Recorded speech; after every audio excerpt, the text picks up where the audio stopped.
So without any further ado, what I'd like to do is just move on to the presentation. And as you can see, today's presentation is with regards to leading in chaos. And what I'd like to talk about as well within that is just be aware that some of us may refer to crisis as chaos. So, you know, there's nothing to be confused between the two words, but there is a little bit of a definition between the two. So very briefly, as an introduction, on behalf of myself and Coaching Focus, we'd like to say a huge thank you to all of you for joining us here. Some of you may have had a little bit of time to take a look at what Coaching Focus Group is about, and I can see some of you that are present have managed to sit on some of our accredited courses and gain some of your qualifications in coaching. So it's really nice to see those people joining us.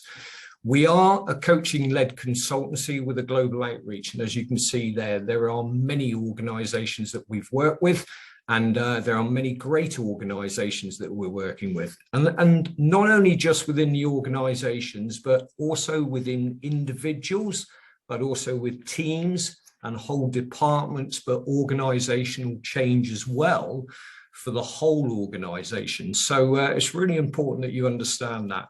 We'd like to think that we're a team of best in class, all right, with the consultants and coaches that we have. We have a wonderful outreach of nearly 60 coaches that we can call upon to assist us with some of the delivery with regards to different businesses and organizations that we work with.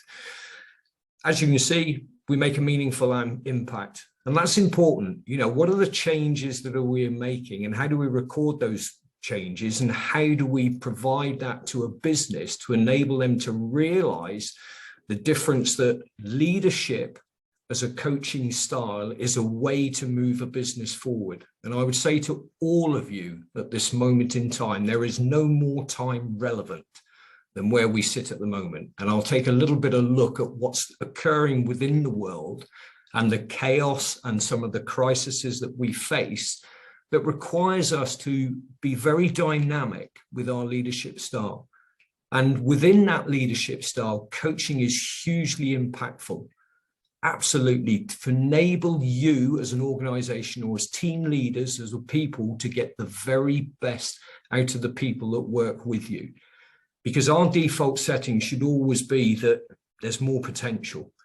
I can get more from you. And that doesn't necessarily mean with regards to time and effort, but just to enable them to think and to solutionize themselves. We work with organizations in a very pragmatic way, all right, to help produce the best solution that will support them. And our key mantra and our key value, I suppose, that we talk about here is that we are coaching for a better tomorrow. And the way I like to think about this is we're not just talking about coaching for the organization. We're talking about you as individuals. You know, how do I get the very best from everybody? You know, whether it's family members, whether it's team members, whether it is neighbors, we can do that by the way that we ask questions to empower thinking and to enable people to think differently. So it's a wonderful organization to be part of. We do many courses here. We do accredited courses through the ILM 3, 5, and 7 in coaching and mentoring. We do one-to-one coaching. We can do team coaching. And we also provide LCAS support to members of the armed forces, which is key to enable them to gain qualifications with financial support from the government through the service that they provided. We also provide a very important managed service, which allows organizations to use our platform as well to enable coaching to take place either through their own organization or through us providing coaches to assist that. So I think it's important that you just have an understanding. A little bit about me. I joined the business about 2 years ago. As you can see from this, and you've probably gained from the advertisements that have been going out there, my background lies very much as 32 years that I served within the Royal Marines Commandos. I'm very, very fortunate. I pinch myself on a daily basis. You know, I attained and achieved something that I never thought possible, but I was very passionate about sort of always driving myself forward. And in the end, I ended up spending, as I said, 32 years in the Royal Marines, but served as a regimental sergeant major at 5 different levels of command. And those levels of command range from being a commando unit, regimental sergeant major, right the way through to being the command sergeant major or command senior enlisted leader to 2 of the supreme allied commanders of NATO, both of which you can see prevalent in those pictures, General Stefan Abrial and General Jean-Paul Paloméros. And I sat as part of a 4-man command team responsible for the training and development of the NATO nations' non-commissioned officers. A huge responsibility, but one where I was given that autonomy, I was given that empowerment, and I was given that trust to go and do what I needed to do to enable people to be the very best that they can be. Now, as you can imagine, on that journey, as a battle group RSM, as a young section commander in Northern Ireland, I have been exposed to and experienced many different situations which I would like to talk about within different domains, different areas where decision-making is imperative at different levels and different speeds because of the situation that you may find yourself in. And what do I have to be? I have to be adaptive. I have to be agile. I have to enable my people to be the best they can very be. However, having left service in 2014, I've then moved into business. And it's taken me a little bit of time, you know, to settle into the differences of businesses and be the best that I can be. It took me a while to find where it was I wanted to be. And I feel at this moment in time that being able to provide coaching to enable people to be the best they can be is extremely rewarding. What I will refer to in some of my experiences is obviously some of the military context that I've been involved in. But also I'd like you to think about, as leaders or department heads or functional leaders, how that context is exactly the same within business. So if I bring to life some of my military experiences, please think about them as well and how that comes into your business and where you are. So that's probably enough about me. Some wonderful little pictures you can see there of the team that I've been working with. So we're talking today about crisis. We're talking today about leading in chaos. And I think that it's really important that we take a quick look at the definitions there. And as you can see, it talks about crisis being a time of intense difficulty or danger. Now, I'm not saying or suggesting that within business, crisis is necessarily involving danger, but the danger could be the closure of a business. The danger could be an event that you may have to put your people into to deal with. So certainly a time of intense difficulty or danger is a crisis. And I like to think of that as the situation that we find ourselves in. Chaos is about what is happening to my people, what is happening to me, what is this environment that I'm finding myself in. There is a complete lack of disorder that we talk about. It's about the environment. What are my people going through? What am I going through? How are we going to handle this chaos? How am I going to give this chaos some order? And we'll look at Affin and his framework for how we decide what environment we're actually working within. So chaos and crisis are slightly different. However, I think if we use the word between the two, do not be phased that we're not sort of talking about the other at the same time. I think it's a preferred way of talking, isn't it? There's a lovely little acronym that you can see down there, which is VUCA, which does come from military terminology. And we talk about this environment being volatile, uncertain, complex, and lots of ambiguity within that. And what I would say to all of us, I think this is the normal that we find ourselves in at the moment. But if I'm an honest man talking forward, I think it is what we are going to see in the foreseeable future. So where are we now? Where really are we at this moment in time? Well, this is the new world that I think we should all be aware of. And I would suggest, may I suggest that all of us as leaders are feeling really challenged in the times that we've been put upon us over the last couple of years. However, I do not see anywhere in the future that the foot is going to come off the pedal with that.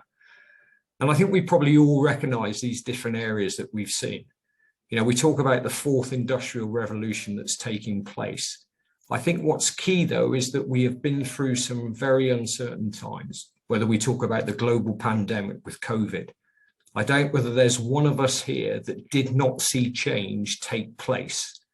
And initially, that will have been a crisis for many organizations. It may have been a crisis for many individuals because of the certain things that took place, whether it was redundancy, whether it was furlough, whether it was having to work in a different way. We talk about hybrid working, whether that connectivity was there or not. Other great things that are upon us, obviously, the climate debate is still ongoing, and I think we all appreciate where that is going in the future.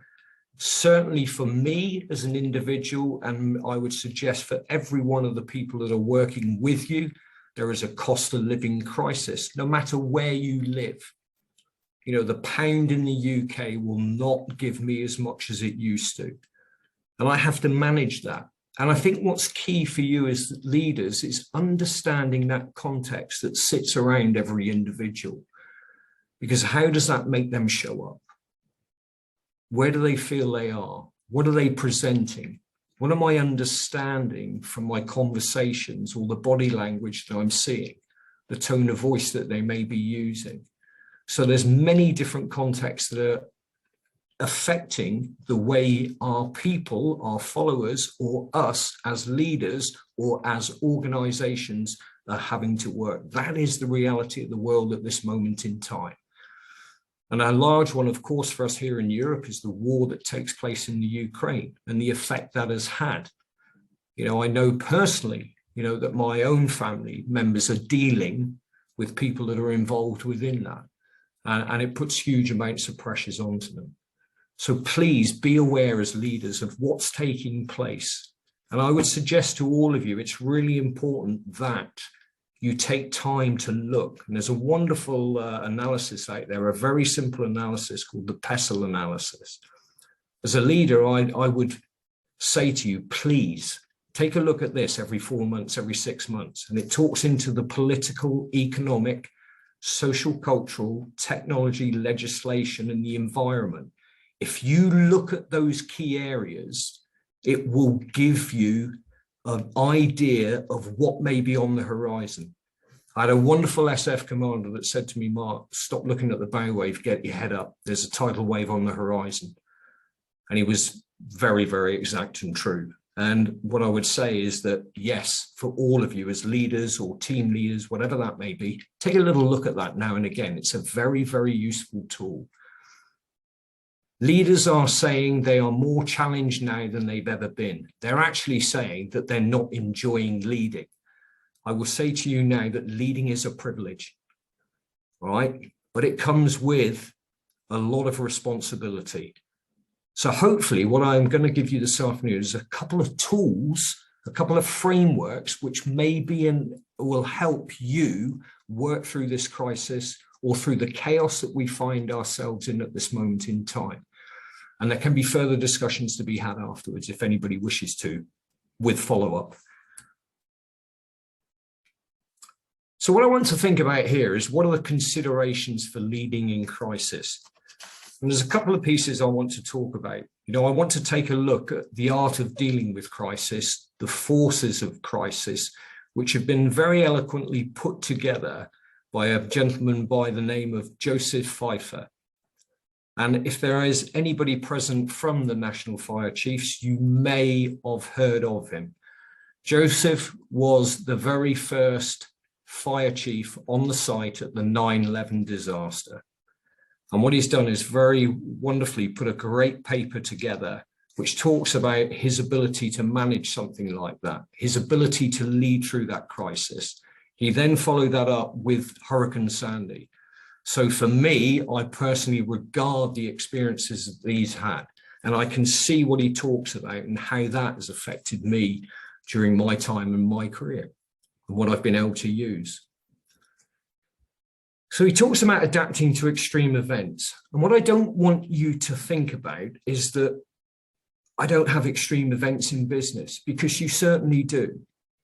We talk about huge change. We can talk about acquisitions. We can talk about mergers that happen to organizations and how that change affects people within the organization, their responsibilities, their outputs. But what I would say to you is here is a wonderful look at the forces of crisis.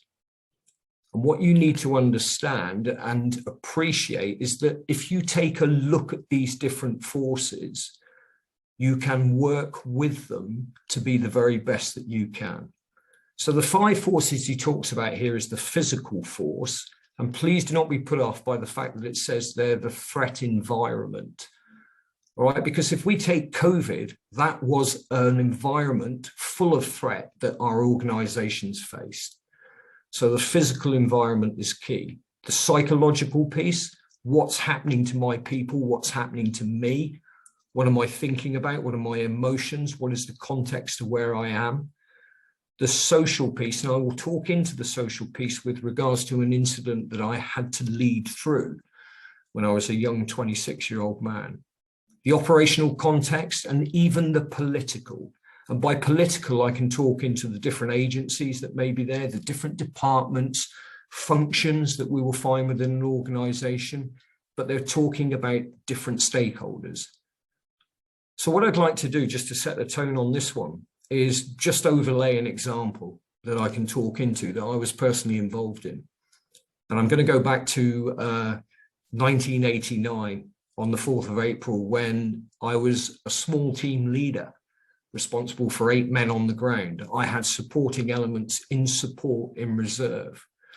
However, on this very morning, as I turned into a town in Northern Ireland, lo and behold, if this whole street was not disseminated with one huge bomb blast.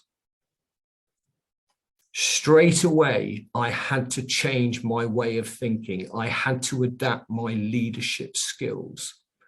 And by able to think about these different areas, I can see exactly how I was able to conduct the mission to make my people the best they could be. So physically, when we talk about this, I knew there was still a physical threat to me and the men that were in my team. As I said, only a very small team. It was still there and it was very existent. Now, within the role of the military, obviously that is something that we contend with and actually that we sign up to deal with. But think about this again within your own organization and your people. If we think about the psychological threat for us on that day was the fact that in 1979, in the very same town, 18 members of one of the British regiments lost their lives because they came up against an adversary that had very cleverly and coherently organized multiple forces to contend with the follow-up forces that were coming to support them. So psychologically, think about my people. I had to think about them. What is my small team thinking about on the ground at this moment in time? They know that previous history suggests that there is the possibility of likelihood. How does that restrict their judgment on the responsibilities and the roles that I was about to give them? Only 8 people present. You can imagine the chaos and the confusion that took place. This was a 1,500-pound bomb. Very tragically, there was 1 fatality, and we would have expected a lot more. But the psychological effect on my people, whilst leading them through the chaos that was there and apparent at the time, was very apparent. Whether they were under further attack, how were they thinking about how they could manage this incident at the time and stay focused on the roles and responsibilities that I'd given them? Would it restrict their judgment? Would it stop them from doing what they really wanted to do? And then we look at the social arena, the force of organizational bias. I know now within all military, there is a bias within our own organizations that we all feel that we're the best that we can possibly be and nobody is as good as. But we had to put that bias aside on the day because I was working with multi-agencies, whether that was from the RUC, whether it was from the emergency response teams, whether it was from naval, from the ships that were close by that could provide logistics and support to my team on the ground. I had to be able to communicate with the different headquarters that were around, whether that was the Army Command or whether that was actually the command for the very small unit that I was working with at this time. So there's lots taking place. Also in consideration is the environment, the social aspects of the town that we were working in. You know, were they in favor of us as an organization being there to support? You bet their bottom dollar they were at that moment in time. Because we were there to preserve life. We were there to protect the people on the ground. We were there to prevent further opportunities from happening. And we were there to collaborate and to communicate with everybody, to enable those that wish to do their job in a certain way, the requirement or the mission or the task that they had. Operationally, I need to think about the capability that I had, as you can see there, which is very limited. As a military force, we were only 8 people on the ground. And I can tell you now that capability remained the same for about 5.5 hours.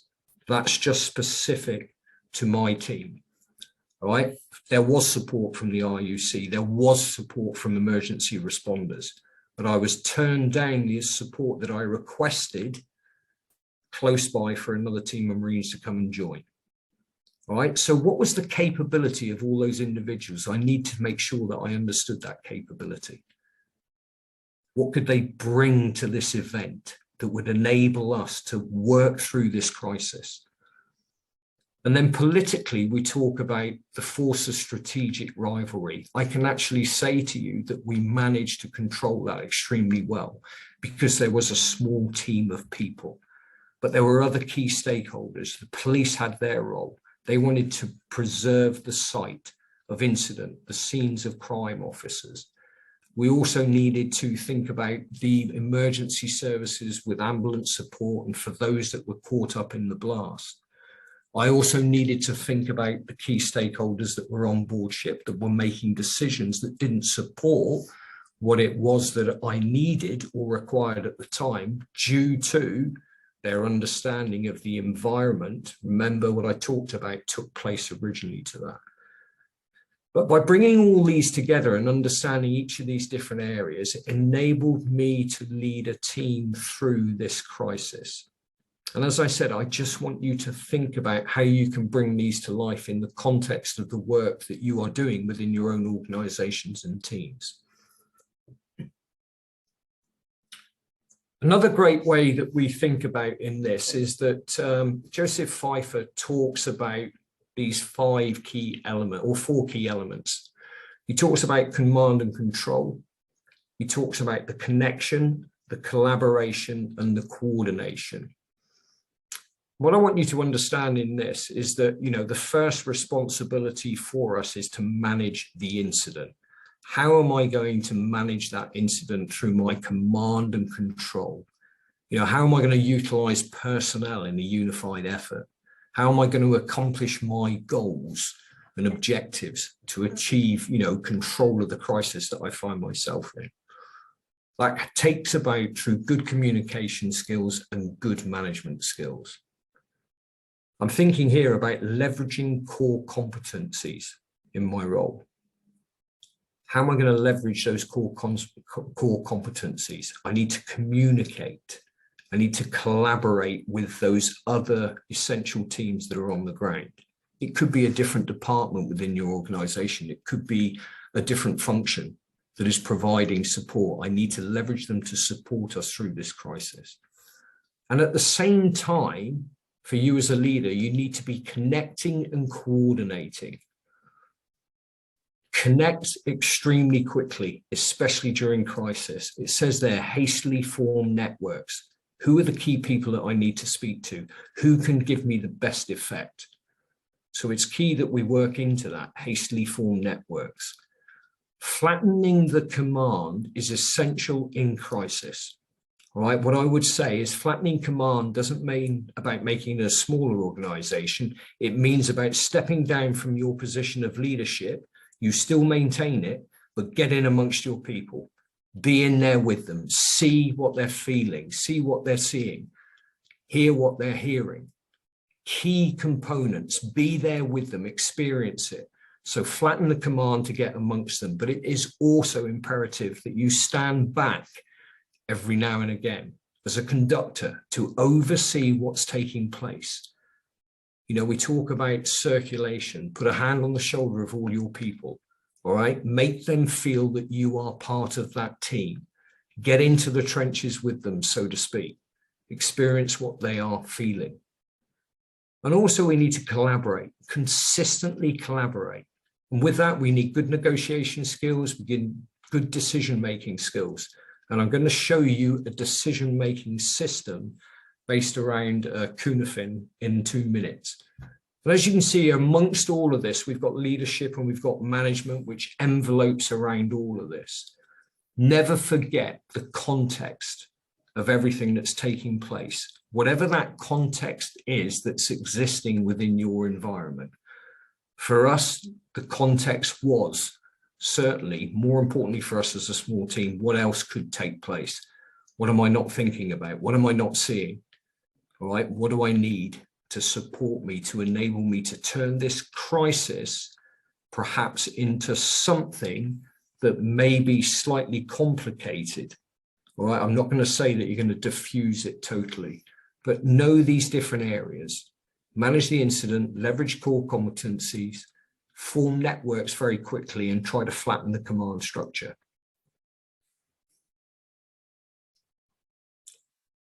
Affin Framework, I'm not sure whether anybody is aware of this, but Affin Framework was brought together by Boone and Snowden, as we talked about there. And what this relates to, and Affin is pronounced Affin, and actually it's a Welsh word that talks about multiple factors in an environment and our experience in influences us in many different ways.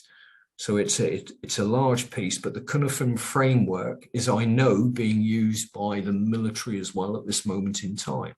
So what I need to do as a leader, when something takes place, a change takes place, or something happens, there are 5 different domains that Boone and Snowden talk about.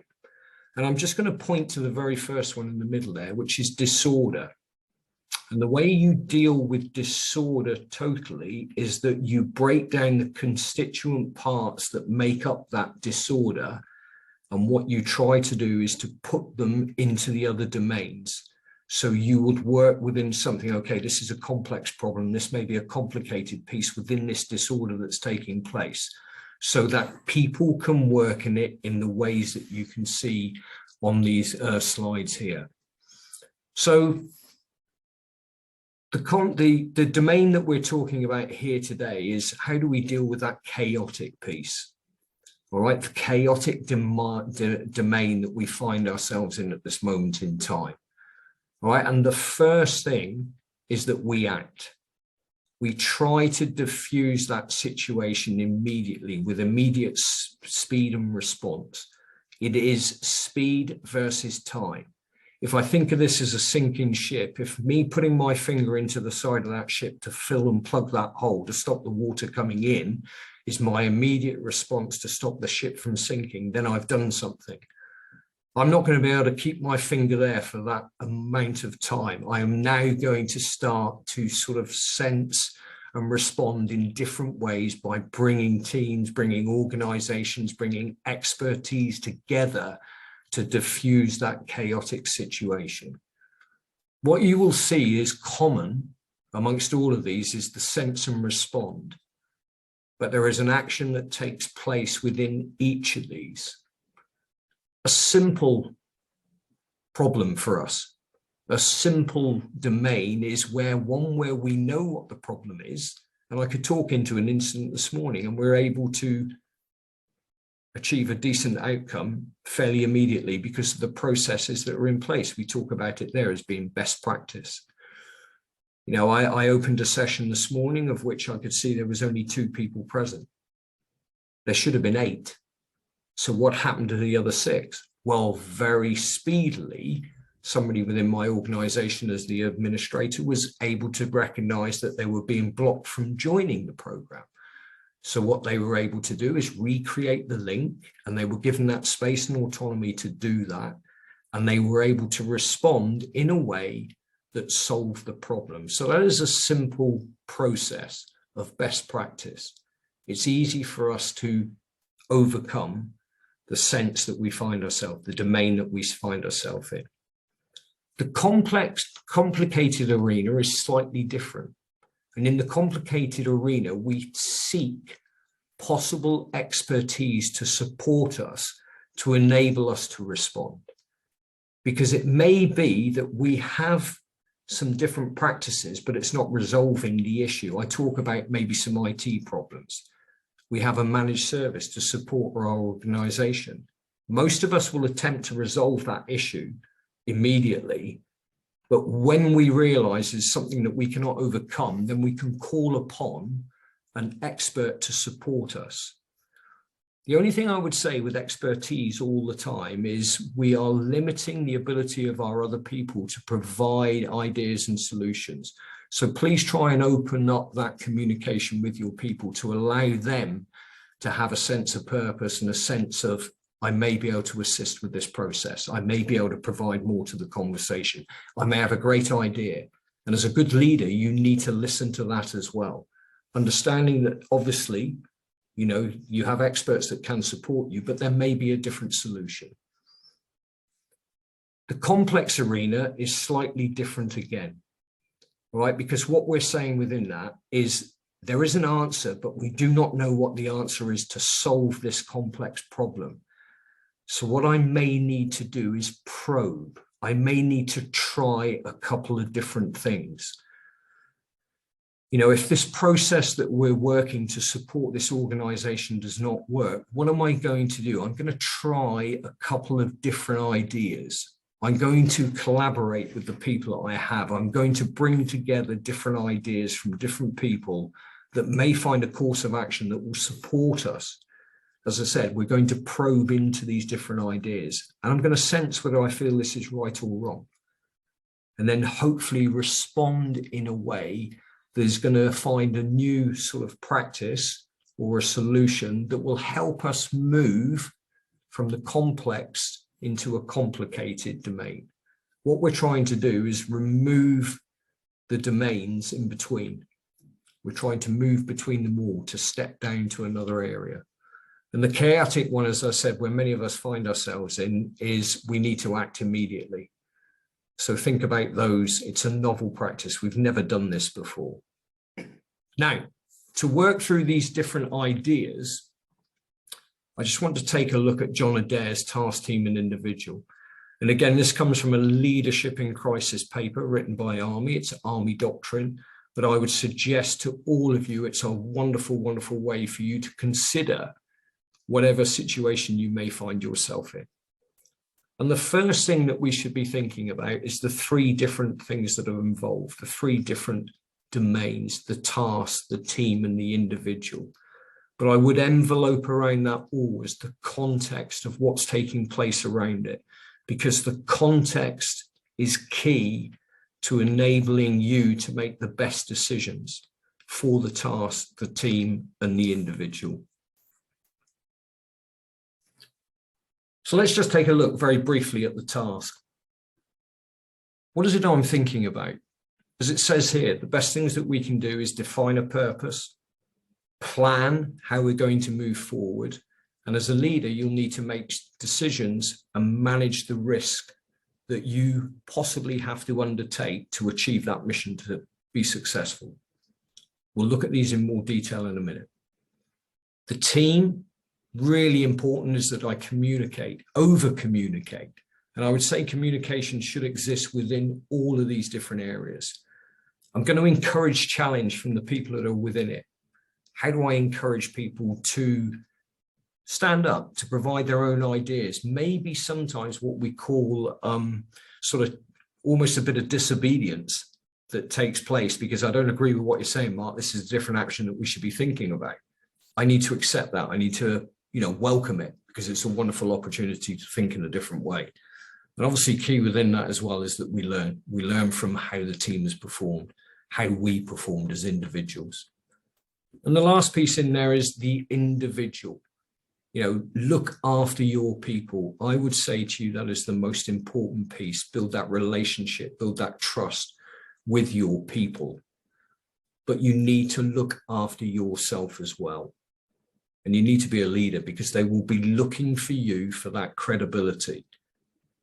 Recognize that there is an affiliative type approach, right? Be democratic, I would say to you, with your people, but make those hard decisions when they need to be made and stick to the decisions that you make.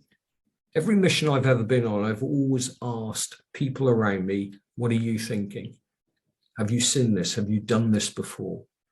How could we do this differently? And it's amazing what gets brought to the table. We talk about it as the wisdom of crowds, the wisdom of a crowd.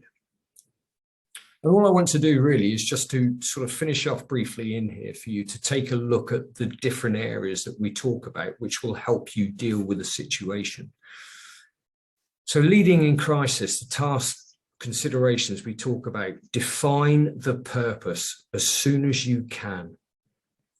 All right, and make the purpose for your people inspirational. All right, they want to know the what and the why. What am I doing and why have I got to do this? All right, share that with them. Right, talk through it with them. This is the purpose that we have. If you do not give people the why, then they will not embrace. They will just go through the motions to complete a job or task that needs to be done. So make sure you inspire your people, with passion, with enthusiasm, with a real understanding of how important it is that we achieve this. Talk about planning, all right? I always plan as a team, not necessarily as individual.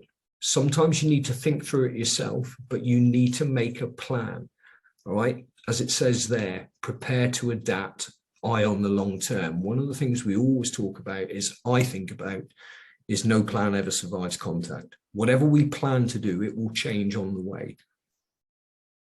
Make decisions, all right? Do what you believe is the right thing, all right? And then take a step back.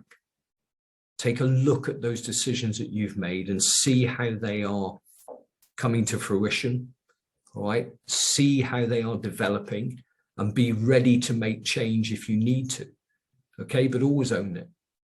Speed versus time, as we said, in crisis is key, right? Preservation, protect and prevent. That may be slightly different in the business organization that you work in, but you're going to have to make those decisions in tough decisions. Managing risk, don't be risk adverse, I would say to you. Don't be frightened. You should be given that space to take risk. I had a great 4-star admiral that once said to us, I've not seen enough of you in front of me for a really good sort of rollicking. And the reason for that is because you're not taking risk. So providing that space is key, but make sure that you manage it, make sure you think about it and balance it versus the reward. There is always a certain amount of risk that we take. Things I should think about with regards to the team, and I've already said there, communicate, over-communicate with your people. Be honest. Be 100% honest. Tell the truth under kings. If you're seeing or hearing or observe something, let people know. Let people know about what's taking place, and try to keep your communication, obviously, as simple as you possibly can. Challenge. Leadership by example. All right, great motto used by the USMC, all right, lead by example, ductus exemplar, all right, not through fear, all right. I want people to see how I am behaving, exuding the values that are needed in this place and time for the change that we're going through. And trust, with a team, building up trust amongst the individuals, but with you as a leader is imperative. Because if they don't trust you, they're not going to carry on with the mission. All right, they're not going to carry out to the best of the possibility that they may be able to.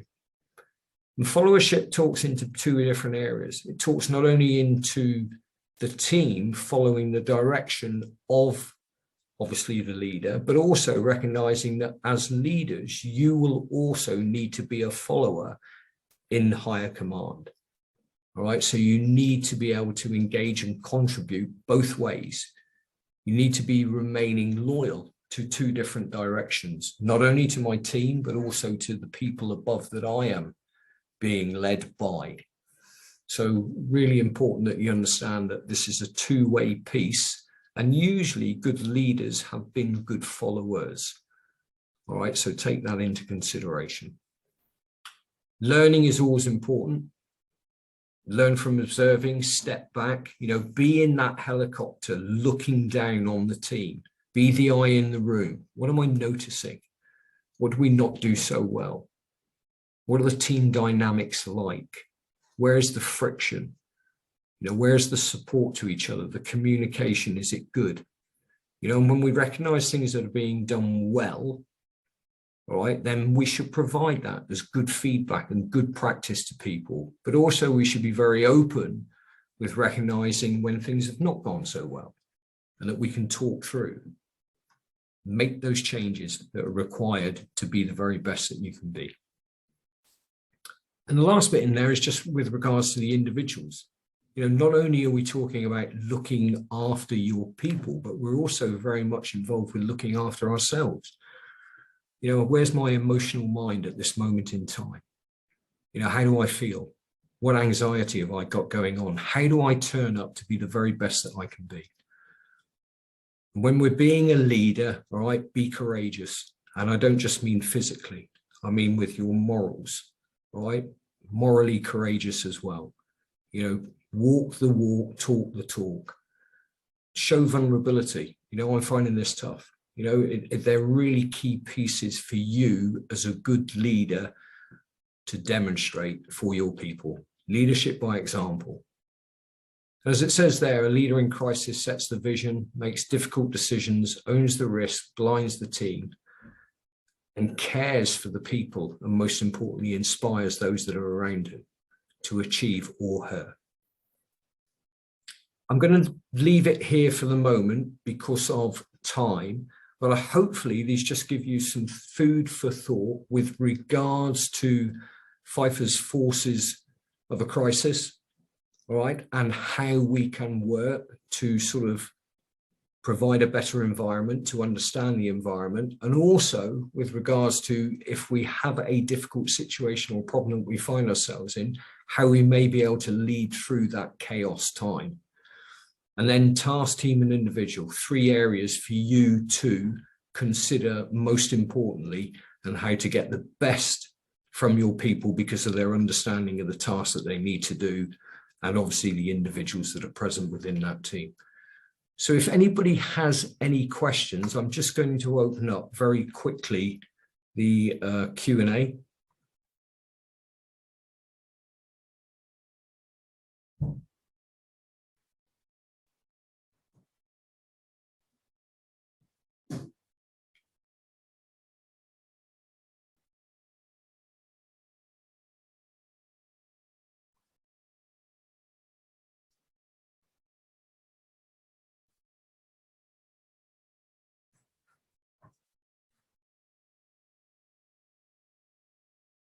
Okay, if there are no questions that need to be asked at the moment, what I'm going to do is just, oh, there's one in the chat that's come up.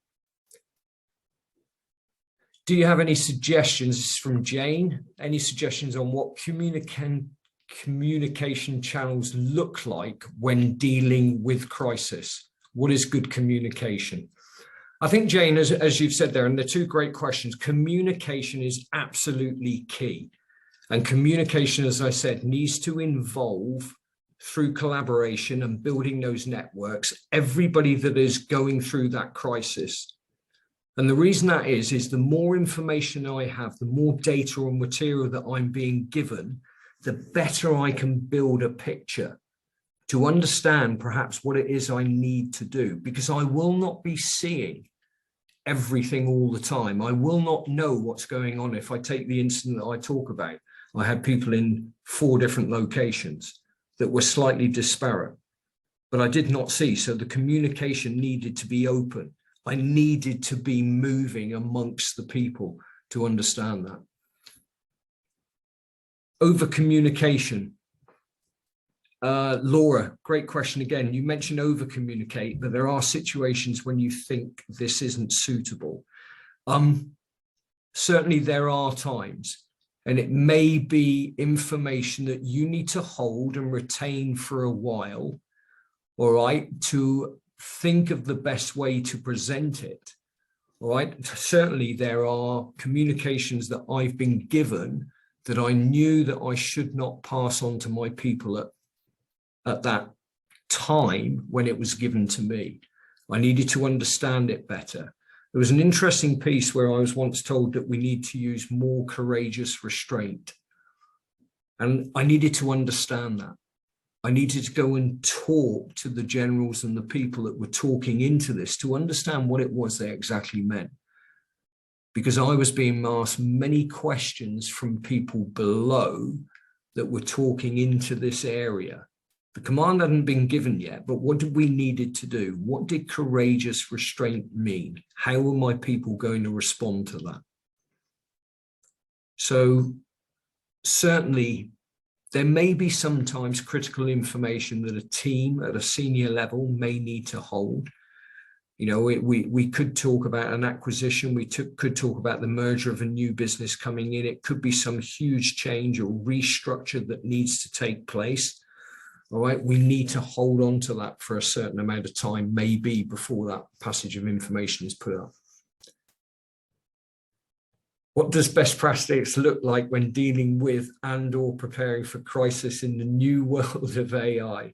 That's a wonderful question, Binu. I have no understanding as such of AI, but what I would say is be clear, concise, and think about who you're communicating to.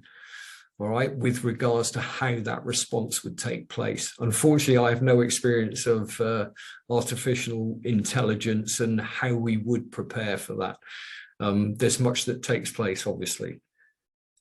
Very unfortunately, everybody, I have, hang on, Sue Turner, one last question, please.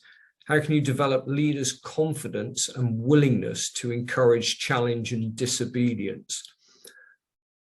Great. I like this question, Sue. What do I do? How do I connect with my people? This is really important for me. I need to be present with them.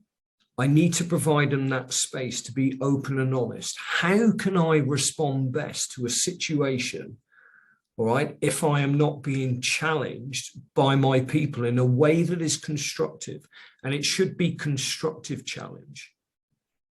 Disobedience falls more into that sort of management type conversation, maybe. And there has been cases when I have seen disobedience take place, in my former background. And that was dealt with in a slightly different way to the way it may be dealt with within business. Leaders should be able to challenge and to be disobedient, and so should, to a degree, the people below. And I don't mean disobedience with regards to, process, etc. They should challenge it. Ask questions on how it could be better. Very unfortunately, I have to only and honestly close down now due to another commitment. But what I would love to say to all of you is thank you ever so much. And if there is any other further questions that you would like to ask or would like me to get back to you, or any other provisions that we may be able to help and support you with, then please see here my email address, my mobile number, and also Coaching Focuses, or connect on LinkedIn, and we can have further discussions on this subject if you wish to do so. So thank you very much for your time.